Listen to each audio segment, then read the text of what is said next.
Cristo, com anjo e convivo descido do céu. Abençoai estes pães, assim como abençoastes os 5 pães no deserto. Todos que deles tomarem, alcance a saúde do corpo e da alma. Vós que viveis e reinais pelos séculos dos séculos, com o Pai, o Filho e o Espírito Santo. Amém.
O Senhor esteja convosco. Ele está no meio de nós. Pela intenção de São Antônio, desça sobre todos nós a bênção de Deus, que é Pai, Filho e Espírito Santo. Amém. Eu desejo a todos uma abençoada noite de sono e de descanso. E em paz, que o Senhor vos acompanhe.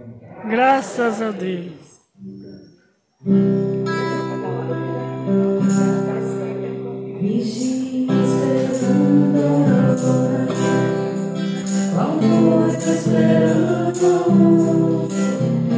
É assim que o céu espera a vinda do seu Senhor.